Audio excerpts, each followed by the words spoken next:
Welcome back to the Talent Talks podcast, and this week I'm delighted to be joined by returning guest Alex Jennings. Alex joined us a couple of years ago on the Talent Talks live panel, and I think it'd be fair to say a lot has happened since then.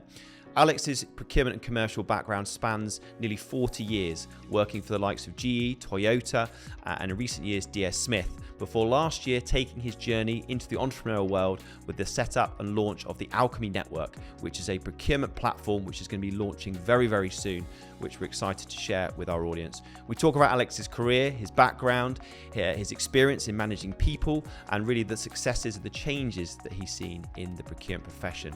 And then we'll of course talk around his entrepreneurial journey over the last 8 to 12 months. I really hope you enjoyed today's episode. So this week on the Talent Talks podcast, I'm delighted to be joined by Alex Jennings. Alex, welcome to the show. Thanks for coming back for a second time. Yeah, absolutely, yes. Must have done something okay the first time round. Well, last time was a panel, of course, at our Talent Talks live event a couple of years ago.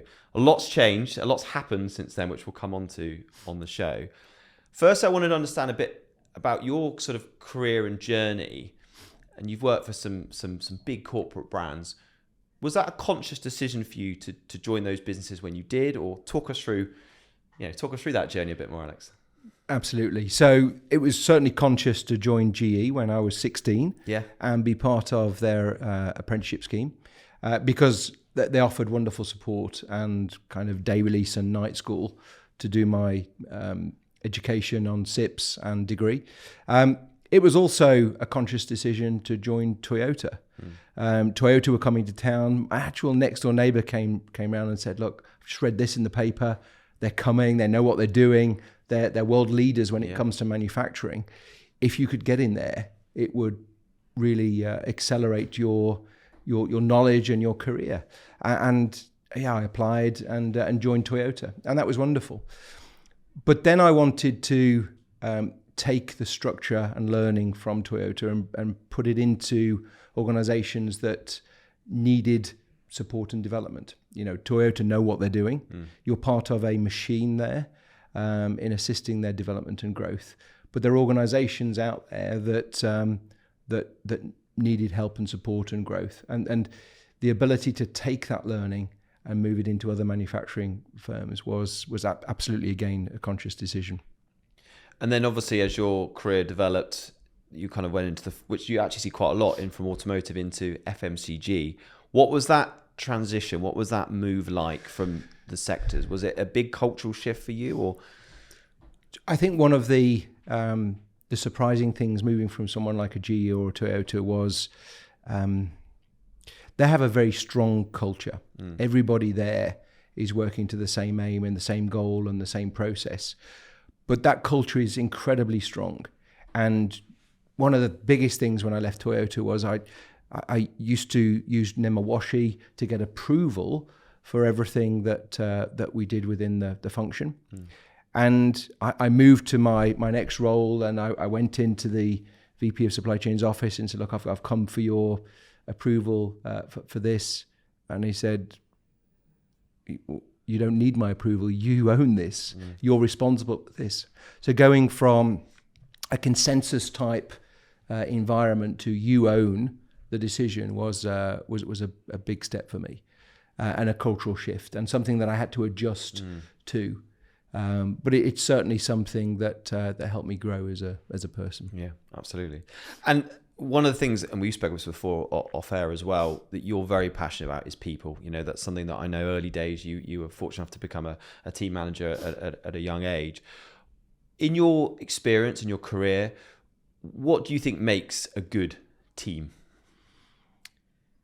So it has to be a blend. Okay, so similar to any kind of sports team, if you have everybody with the same skills and the same behaviors, it might be fun to watch, but it won't be successful. And understanding who you are and what you are and what are the objectives and culture of the team you're trying to create is essential. So I know my strengths, I know my weaknesses. I've done a lot of work with a very talented coach, Hannah Miller, on understanding what my strengths are. And my team is built to complement that. It is recognized that I need these gaps filled, and I bring people in to do that. But I also think diversity is key, and not just diversity of gender or of orientation or of culture, but also of thought. And you need to have an environment that's built around trust and an environment where you feel comfortable challenging each other. Yeah. And then when you're in that space and you can have that challenge, then it's a really healthy environment. Is that something that, because that naturally will come with experience, but was a lot of that sort of self-taught as well? You referenced also external coaching at certain points in your career, and I know that's an ongoing thing for you now, and I totally agree with everything you're saying there, but is that something that over years of inherent learning and different environments that you've actually been able to understand more about yourself and your strengths and weaknesses? Or is that from maybe some bad experiences where you've not got it right and then you've kind of gone, oh, take the learn? Talk me through that sort of learning process. I've had several coaches, and I can remember a learning experience 25 years ago where my boss's coach was helping him manage me. Okay. And one of the things that he was becoming frustrated with me was your monthly report's not here. It's late. Where is it? Because I was the creative one. I was out there delivering and finding results, and he forced a conflict between me and my boss. And I went in there and he said, where's your monthly report? It was due this morning. And I said, yep, but I've just finished this deal. It's going to save £1 million and it's going to make you look great. And the response was, I'm not interested in the £1 million. Where's your monthly report? And what do you mean you're not interested in the £1 million? And it was a deliberate process to make me understand that sometimes you've got to eat that frog, okay? You've got to realize that the things that you put less emphasis on are important to other people. And one of the things it taught me was to bring someone in. I brought in a wonderful colleague from Toyota, Diane Bryden, she's at CBRE now, who filled that gap, who put the structure behind me and assisted me in being able to do the things that I enjoyed doing. It's not that I had to start doing it. I had to put a structure in place to enable that. And I've done a lot of work with Patrick Lencioni and coaches and high-performing teams. And I think that vulnerability and that ability to create an environment where you're all comfortable around each other really is a passion and drives excellence really in team performance. And do you think I was going to say, in terms of your definition of sort of high performance, do you think that's the key, or is there anything else that you think is important to have that, efficient team that's delivering and to the business's needs? So I think how you recruit is key. Yeah. So understanding what are the gaps in your team, understanding the culture of the team, understanding the type of person that's going to fit well in that team is essential. I think a bad hire is worse than no hire. So we've discussed this before, but you need to not sacrifice what you need. I also think I can train someone to be a buyer. I can't change who they are as a person. So I'm very much looking for what are your beliefs, how do you operate, how do you think, how do you behave, and the other things will fit around it.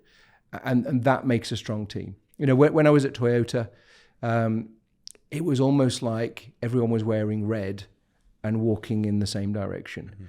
And when there was a mishire, when they didn't fit within that culture, it was like they were wearing blue and walking in the opposite direction. And the culture was so strong that they would actually deselect themselves. You wouldn't need to deal with it because they wouldn't be able to function within that organization.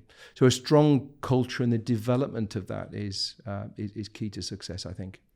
And presumably you've worked in organisation. I mean, Toyota, that was clearly it was a strong culture. As you say, you could identify someone if they weren't the right fit.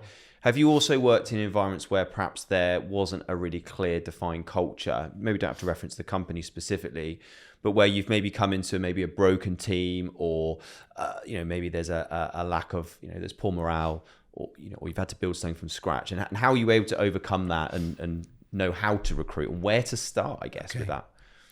So I think, so I've been involved in 2 kind of global transformations. Okay. And I think the challenge is probably more with the business. Okay. So the acceptance from a business change, going from a decentralized process to one where you're going to have best for business decisions that are driven in the center. And sometimes the best for business decisions are not best for everybody. And that is a challenge. And the procurement lever is one that the P&L owners in country or in region like to pull. And when that is removed from them, that is a challenging environment. So I do believe that that the ability to connect with those individuals, the ability to sell, is a key element. With regards to building a team, I think I've been pretty fortunate in what I've inherited, and built on those structures. And presumably, in terms of building on the foundation of people that were the right hires, the good fits, and then build around that. Was absolutely. That sort of, yeah, okay. Absolutely. And longevity, this isn't something that we've necessarily discussed before, but you've been in the procurement world now a long time. You've been in commercial roles for a long time. What do you think the secret to that success has been for you to be in the industry and the profession for so long? I do think I've had good leaders. And those good leaders have also recognized what I needed in my development and when was the right time for that development to happen. After 21 years in procurement and I'd reached a point where I was responsible for Europe from a procurement and logistics perspective, I thought I was ready for a CPO role and I was ready for that next step. And my CEO of the time didn't think I was ready.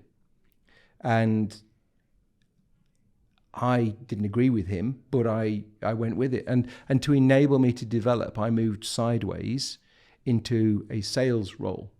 And for me, that was like going back to school. I was now sitting the other side of the desk, creating strategies to go to market to global beverage can buyers. And every one of them had a different behavior. Every one of them had a different method and culture, whether it was Heineken, Carlsberg, SAB Miller, Coke, Pepsi, Red Bull, but also family-owned company. And they all wanted something different from you. And for me, it was like going back to school.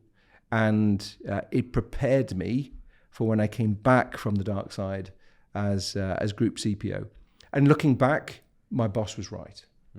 I wasn't ready.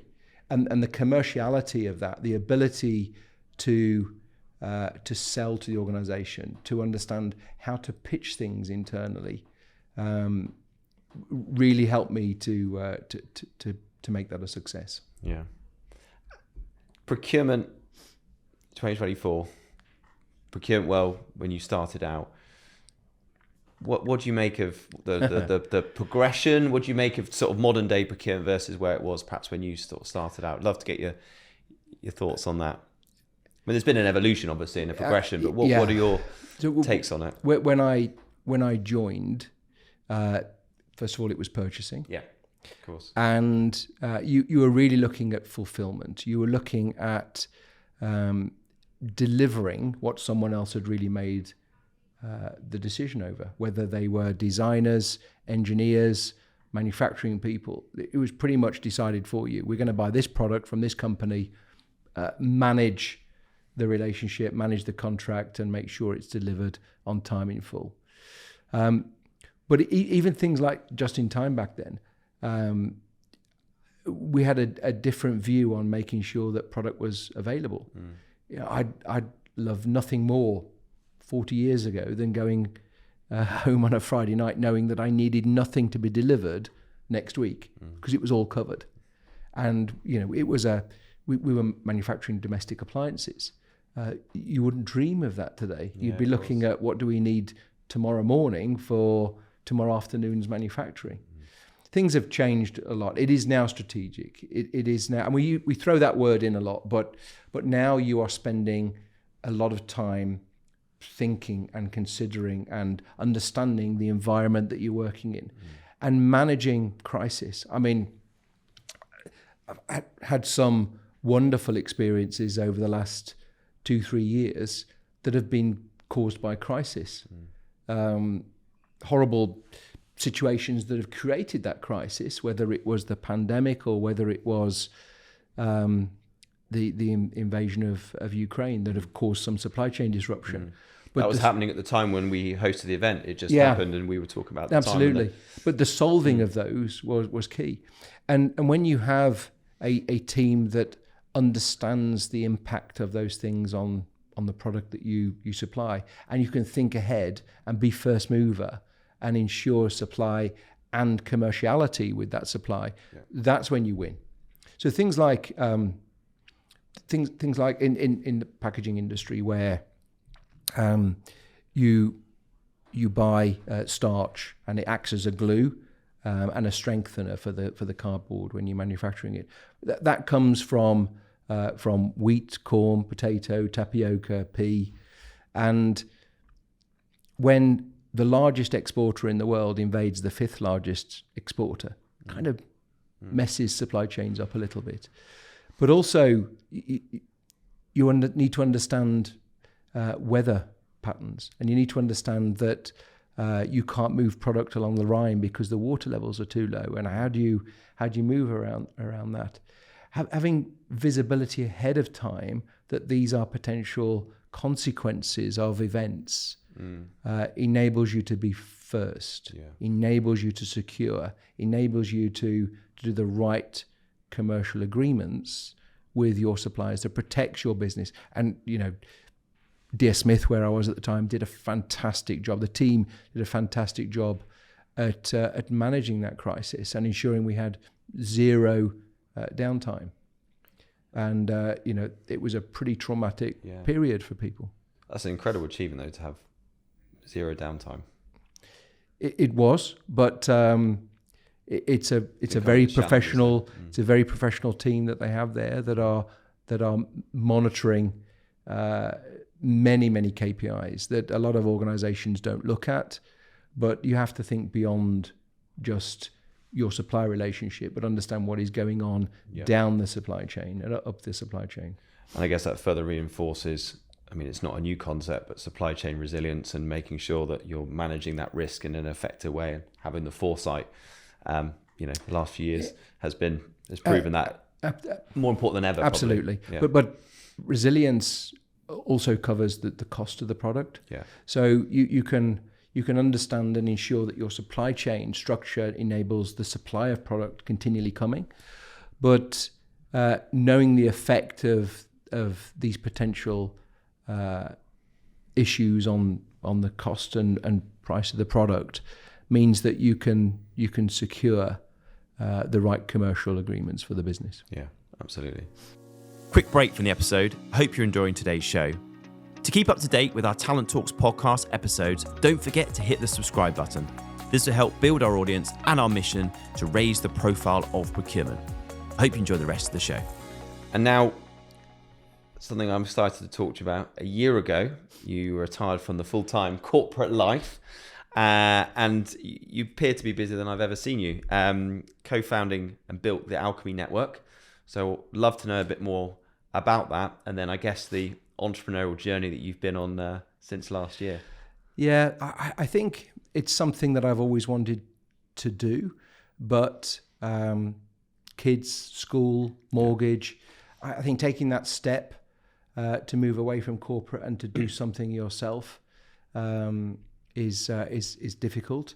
I'm very fortunate on having a great business partner, and you're seeing our symbol, the yin yang, and that is again going back to understanding your strengths and weaknesses. So my strengths is communication and connection and vision and creativity. Harold is about delivery, and he's done that throughout his career. So the combination of those two things meant that we could build something, and the building of it started with some ideas around how we could get independent consultants to start working together. But then it morphed into into something far bigger. And over the last 8 months, we've had many late evenings. We've had many old fashions that we've drank to lubricate the thoughts ideation and the thoughts. And where we are today is the launching of something that really excites me. It's something that I've felt has been missing for a while, but it's a connection of business with a very much a people-driven tool. So talk us through, for our listeners, a bit more about, if you are able to share a little bit more about what the Alchemie Network is and what it's about. I believe it's the first app-based product for procurement, supply chain, and sustainability individuals. It's built around people. It's built around connectiveness, but it is going to be a tool that is going to help the professional and personal development of anyone that goes on there. Although I've had a career over 40 years, I am not also going to start writing white papers for people to go and see my thoughts on this. What we are doing is we are partnering with experts who are providing that material to educate people around the world on topics that we believe are important. Mm-hmm. And we believe they're important because we own them. Okay, so very heavily focused around ESG. Yeah. But our partners are providing the material. So Ellen MacArthur Foundation on circularity, the University of Nottingham's Rights Lab on slavery. I think they are leading the world when it comes to the monitoring and potential removal of slavery from our supply chain. I mean, they're doing some fantastic work with satellite imagery to monitor what is going on in certain supply chains in East Africa and in India with brickworks, and using that to bring NGOs to free people that are actually modern day slaves. And there is a number of our partners that are going to be providing content within there that we see as key learning platform. But also from the personal side, we're going to have a lot of material around growth for individuals. And that growth comes from negotiation course, supply chain resilience, building brand new strategy, well-being. We're probably going to have something around meditation. We're going to have material on there of how to build a CV. We're going to have material on there about how to prepare yourself for an upcoming interview. Yeah. And we're super excited about it. It's also available in over 150 languages. You click a button at the top, and you were sharing before translating across the different languages, and change that. But the real thing is the ability to chat and connect, and to create small groups, and to create content for people. So you can click on someone and say, who's near me, who's interested in aluminium, and it'll bring those individuals up, and it'll share with you what are how you are connected, what are the things that you're both interested in, and make those connections. And that's how the tool's going to operate. But also down the line, as it grows, we will have the ability to share career opportunities, job opportunities, and connect those people. But there's a social side to it as well. So there is a non-for-profit CIC, community interest company that sits along the side, and a percentage of any income from any of the things that we generate goes across to that, to enable us to do some work, to connect ambassadors from the network with charities, startups, NGOs, mentors with mentees, coaches with coachees, opportunities to speak at engagements or at universities, and to make those connections. And down the line, hopefully we'll have funding to enable us to do things like bursaries or to support people with training. The more income we get, the more we can do on that side. And as you build out and build the community, I think it's an amazing thing what you and your business partner are doing. What's the long-term sort of ambition for you, the long-term aim of the Alchemie Network? So I've become a little frustrated with LinkedIn.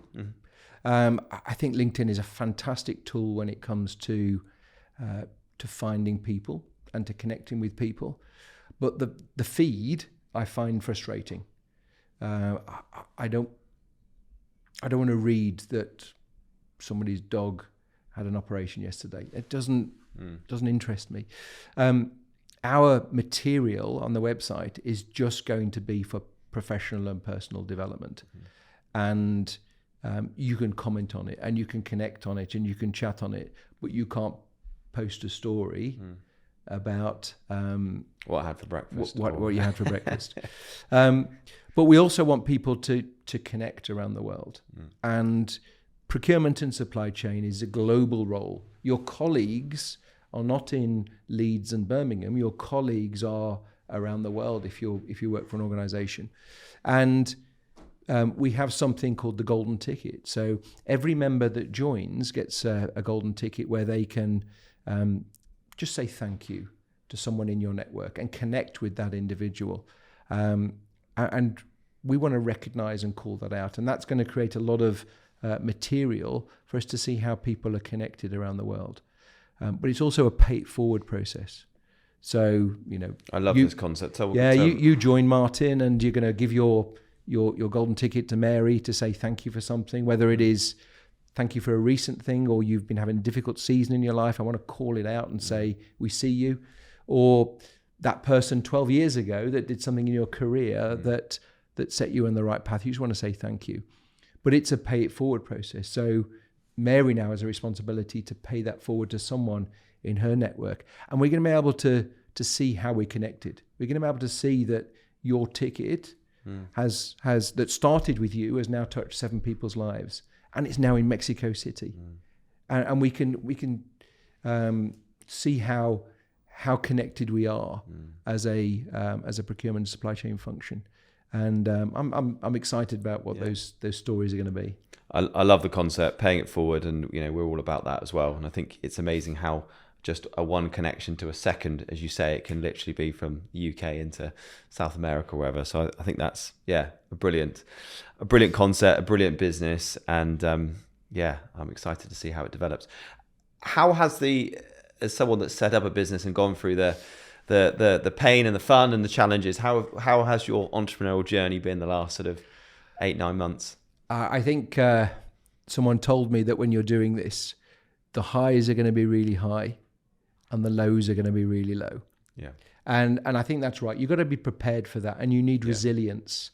Yeah. And I think having the right people around, certainly from a business perspective, but also from a family perspective, very supportive wife. Yeah. I'm lucky to have that. And you've got 2 children in procurement as well, so you can lean on them. So I've got three sons, but one of them's in supply chain at Rolls-Royce in nuclear. I don't know what he does. He can't tell me, but he's there. He's there, and the other one is on the graduate program at Jaguar Land Rover. Yeah, so amazing. Very proud of all 3 of my boys. But the fact that they're all kind of grown up and doing their own thing gives me the space and the freedom to be able to do something like this with the support and backing of my wife. There's always someone like that at the start of the story, so that's really important to have that. I always say there's that old cliche line, but it's make sure the highs aren't too high and make sure the lows aren't too low, I guess, as it sort of levels out. Well, look, thank you so much for joining me, Alex. I wish you all the best in your latest chapter in your career. Excited to have the Alchemie Network. We'll make sure to have a link on our website as well, and obviously we'll be looking forward to collaborating and supporting with that as well. And thank you so much for coming on, talking about your career, your background, and look forward to seeing where 2024 takes you. Thanks, Martin. Thank you. Thanks, Alex.